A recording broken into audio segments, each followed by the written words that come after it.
എല്ലാവർക്കും നമസ്കാരം. ബിന്ദുസ് കുക്ക് ഒരിക്കൽ കൂടി സ്വാഗതം. ഇന്നിവിടെ ഞാൻ തയ്യാറാക്കാൻ പോകുന്നത് ഡിന്നറിനോ അല്ലെങ്കിൽ ബ്രേക്ക്ഫാസ്റ്റിനോ ഒക്കെ ഉപയോഗിക്കാൻ പറ്റിയ വ്യത്യസ്തമായിട്ടുള്ള ഒരു റെസിപ്പിയാണ്. അപ്പോൾ ഇതെല്ലാവർക്കും ഇഷ്ടപ്പെടും.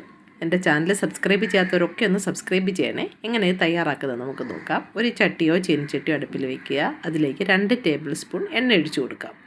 ചൂടായി വന്നു കഴിയുമ്പോൾ 1/2 ടീസ്പൂണ് കടുക് ഇട്ട് കൊടുക്കാം. കടുക് നന്നായിട്ട് പൊട്ടി വന്നിട്ടുണ്ട്. ഇതിലേക്ക് നമുക്ക് അരിഞ്ഞു വെച്ചേക്കുന്ന വെളുത്തുള്ളി ചേർത്ത് കൊടുക്കാം. ഞാനിവിടെ ഒരു 4 ചുള വെളുത്തുള്ളി ഇതേപോലെ അരിഞ്ഞിട്ട് കൊടുത്തേക്കുവാണ്. ഇതൊന്ന് ബ്രൗണായി വരുമ്പം അതിലേക്ക് നമുക്ക് അരിഞ്ഞു വെച്ചേക്കുന്ന സവാള ഉള്ളി ചേർത്ത് കൊടുക്കാം. ഞാനിവിടെ 4 സവാള എടുത്തിരുന്നത് ഇതേപോലെ ചോപ്പ് ചെയ്തിട്ട് കൊടുത്തു.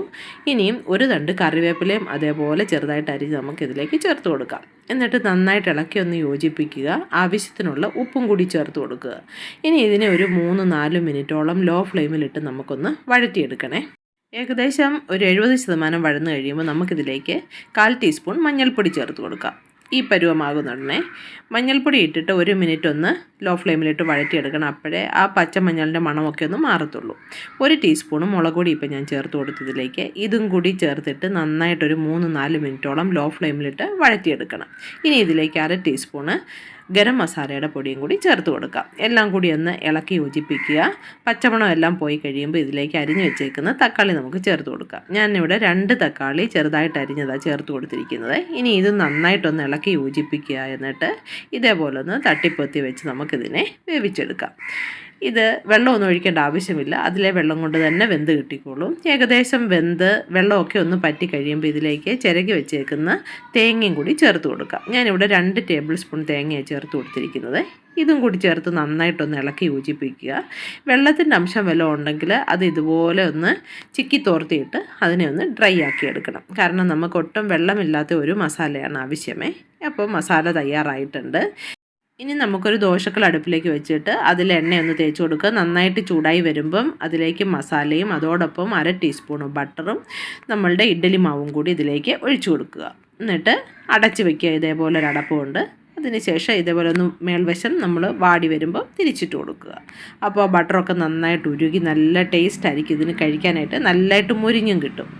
ഇതേപോലെ ഞാൻ ഒരെണ്ണം കൂടാണെന്നുണ്ടെങ്കിൽ ഇതേപോലെ തിരിച്ചിട്ട് കൊടുത്തു. മസാല അതേപോലെ വെച്ച് അതെല്ലാം പ്രൊസീജിയർ ഒന്ന് തന്നെ.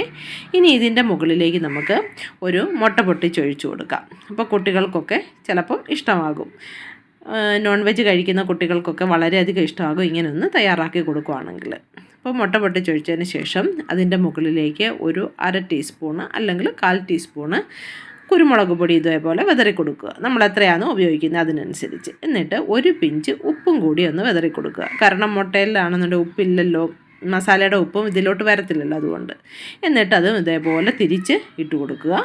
എന്നിട്ട് അതിനെ നന്നായിട്ട് മുരിച്ചെടുക്കുക. അപ്പോൾ ഇത് നോൺ വെജ് കഴിക്കുന്ന കുട്ടികൾക്കും മുതിർന്നവർക്കും എല്ലാവർക്കും ഇഷ്ടമാകും. നമ്മുടെ അടുത്ത് കുറച്ച് ഇഡ്ഡലിയുടെ മാവുണ്ടെങ്കിൽ ഇതേപോലെ നമുക്ക് പല സൈസിൽ വെറൈറ്റി ആയിട്ടുള്ള ഡിഷസ് തയ്യാറാക്കിയെടുക്കാം. കണ്ടില്ലേ, ഇത് എല്ലാവർക്കും ഇഷ്ടപ്പെടും. കുട്ടികൾക്കൊക്കെ ലഞ്ച് ബോക്സിലേക്ക് വേണമെങ്കിലും തയ്യാറാക്കി കൊടുത്തു വിടാവുന്നതാണ്. പക്ഷേ ചൂടോട് കഴിക്കാനായിരിക്കും ഒന്നുകൂടെ നല്ലത്. ഒരു കറിയും വേണ്ട ഇതോടൊപ്പം. ഇത് വെറുതെ നമുക്ക് രാവിലെ ഒരു മസാല തയ്യാറാക്കിയാൽ പെട്ടെന്ന് ഇതേപോലെ ദോശ ഉണ്ടാക്കിയാൽ കഴിക്കാവുന്നതാണ്. പിന്നെ ഞാനിപ്പോൾ തയ്യാറാക്കുന്നത് ഇതേപോലെ മസാല ഇട്ടു, ബട്ടർ ഇട്ടു, മുകളിലേക്കാണെന്നുണ്ടെങ്കിൽ ഇഡ്ഡലി മാവും കോരി ഒഴിച്ചു. ഇനി ഇതിൻ്റെ മുകളിൽ ഞാൻ വിതറാൻ പോകുന്നത് സാധാരണ ഇഡ്ഡലിക്കൊക്കെ നമ്മളൊരു ചട്നിയുടെ പൊടി തയ്യാറാക്കി വയ്ക്കുമല്ലോ, അത് ഇതേപോലെ നമുക്കൊന്ന് തൂവി കൊടുക്കാം. എന്നിട്ട് വേണമെന്നുണ്ടെങ്കിൽ ബട്ടർ മുകളിൽ തൂവാവുന്നതാണ്. പക്ഷേ ഞാൻ ബട്ടർ ആദ്യമേ ഇട്ടിട്ടുണ്ടല്ലോ, അതുകൊണ്ട് അതിൻ്റെ ആവശ്യമില്ല. ഇപ്പോൾ അടിപൊളിയായിട്ടുള്ള ഒരു റെസിപ്പിയാണ്. എല്ലാവരും ഇത് വീട്ടിലൊന്ന് തയ്യാറാക്കി നോക്കണം.